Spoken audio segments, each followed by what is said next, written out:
Bismillahirrahmanirrahim. Assalamualaikum warahmatullahi wabarakatuh. Di video kali ini saya akan membahas soal penalaran matematika SNBT dengan tema geometri datar. Tonton videonya sampai selesai ya, teman-teman, agar teman-teman semua bisa memahami soalnya secara utuh dan juga bisa mengaplikasikan pola pikirnya ke soal yang lain. Oke, kita mulai pembahasan videonya ya. Suatu mesin penggilingan padi dilengkapi dengan dua buah roda A dan B, masing-masing berradius 50 cm dan 30 cm. Gambarnya seperti ini. Kemudian kita langsung masuk ke soal. Jika jarak P ke Q, berarti dari sini ke sini gitu ya. Jaraknya itu adalah akar dari 39.600 cm. Yang ditanya di sini adalah jarak antar kedua pusat. Berarti yang ditanya di sini adalah pusatnya. Nah, jadi ada beberapa materi yang harus dikuasai dulu ya. Ini adalah materi tentang garis singgung persekutuan luar. Kira-kira gambarnya seperti ini. Nah, nanti di sini ada titik pusat di A gitu ya. Ini pusat di B. Di sini ada radius yang besar, ini radius yang kecil. Nah, nanti ada jarak di sini. Oke. Ini jarak pusat dan ini adalah garis singgung persekutuan luar. Kalau garis singgung persekutuan dalam berarti dia memotong ya, memotong jarak antara kedua pusat. Maka rumus di sini adalah L kuadrat sama dengan P kuadrat dikurang R besar dikurang R kecil dikuadratkan. Kita gunakan rumus ini. Nah, tadi di informasi soal ini kita sudah dapatkan 50 cm untuk yang besar dan 30 cm untuk yang kecil. Kemudian di sini juga sudah ada ya L-nya ya, yaitu akar dari 39.600. Dan ditanya di sini adalah pusatnya berapa. Kita tinggal masukin ke rumusnya. Berarti akar dari 39.600 dikuadratkan sama dengan P kuadrat dikurang dengan 50 dikurang 30 kuadrat. Oke. Nah, akar jika dikuadratkan maka otomatis hilang gitu ya. Otomatis hilang. Dari sini 39.600 sama dengan P kuadrat dikurang 50 dikurang 30 adalah 20. Kemudian dikuadratkan, kita pindahkan ke sebelah kiri langsung ya. 39.600 kemudian ditambah ya, ditambah dengan 400 sama dengan P kuadrat. Oke. Maka di sini kita dapat adalah 40.000 sama dengan P kuadrat. Kita akarin ya. Kita pindahkan kuadratnya 40 kuadrat ya 40.000 ya. Hasilnya adalah akar dari 40.000 adalah 200. Nah, karena di sini adalah dalam bentuk sentimeter ya. Ini kan soalnya sentimeter ya. Ini sama aja 2 meter. Maka jawabannya di sini adalah yang A. Baik, kita lanjut ke soal berikutnya ya. Jika roda A berputar sebanyak N kali, roda B berputar sebanyak berapa kali? Ini kan dari pertanyaannya adalah kita mau membandingkan ya. Membandingkan antara lingkaran yang besar dengan lingkaran kecil. Maka ya karena kita mau membandingkan, maka kita menggunakan konsep perbandingan. Nah, perbandingan itu sendiri ya, ada yang namanya, ini kita balik sedikit dulu ya ke materi SMP ya. Jadi perbandingan itu dibagi jadi dua lah secara umum ya. Ada yang senilai, ada yang berbalik nilai. Jadi kita bedah dulu biar nanti kita nyambung materinya gitu ya. Jadi gini, senilai, perbandingan senilai ini ciri-cirinya apa? Misalkan harga 2 spidol ya, harganya adalah 10.000. Berarti kalau misalkan saya mau beli 5 spidol, logikanya harganya akan lebih mahal atau lebih murah? Berarti akan lebih mahal. Ya, berarti kondisi ini naik, ini juga naik. Maka cara pengerjaannya diapain?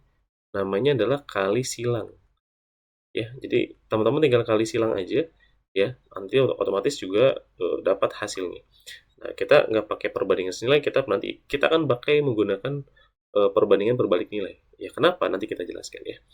Oke, kalau perbandingan berbalik nilai, berarti gini, misalkan mau bangun suatu rumah, ya, membutuhkan 10 karyawan, ya 10 orang gitu ya. Nah, targetnya adalah misalkan 3 bulan misalkan, gitu ya, 3 bulan. Nah, ketika orangnya ditambah jadi 15 orang, logikanya pekerjaannya jadi lebih cepat atau lebih lama? Otomatis lebih cepat, karena orangnya ditambah. Berarti waktunya berkurang, orangnya bertambah. Nah, ini namanya perbandingan berbalik nilai. Nah, cara pengerjaannya adalah dengan cara dikali sejajar. Kali sejajar itu artinya adalah atas kali atas sama dengan bawah kali bawah. Itu kira-kira apa namanya ciri-ciri ya. Ciri-ciri dari perbandingan senilai dan perbandingan berbalik nilai.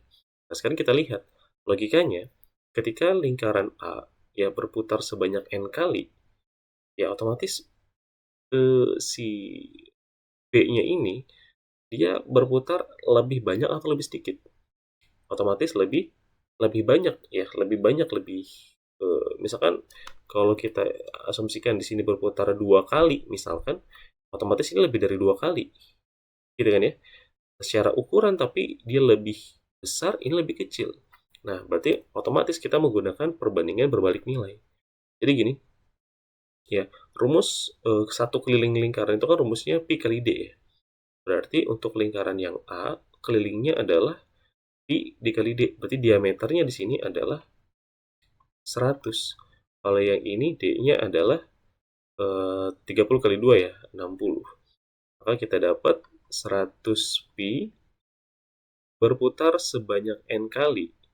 Ya, pertanyaannya adalah kalau misalkan yang 60 pi akan berputar sebanyak x. Ya, logikanya tadi gimana? Otomatis lebih lebih banyak ya. Tapi ini luasnya berkurang ya. Dari 100 ke 60 berkurang, tapi putarannya semakin banyak. Maka ini perbandingan berbalik nilai. Cara pengerjaan tadi gimana? Dikali sejajar. Berarti 100 pi dikali n sama dengan 60 pi dikali x. Gitu ya. Pi-nya bisa kita coret, nolnya juga sama. Berarti kita tinggal pindahkan 6-nya jadi 10 per 6, n sama dengan x. Maka jawabannya adalah yang C. Kira-kira seperti itu ya cara pengerjaannya. Baik, kita lanjut lagi ke soal yang ketiga. Posisi titik P dan Q akan kembali pada posisi semula untuk yang pertama kalinya saat roda B ya berputar sebanyak berapa kali. Yang ditanya adalah berapa putaran B supaya mereka berdua balik lagi ke posisi awal untuk pertama kalinya. Nah, dengan kata-kata pertama kali ya, ini ada kaitannya dengan KPK ya. Kenapa kita menggunakan KPK? Karena kegiatan ini adalah berulang. Jadi ciri-ciri menggunakan KPK itu dia melakukan pengulangan ya atau berkelipatan, kira-kira kayak gitu. Nah, sekarang di sini keliling untuk lingkaran yang A ya. Kelilingnya adalah tadi adalah 100 pi. Kemudian ini kelilingnya adalah 60 pi.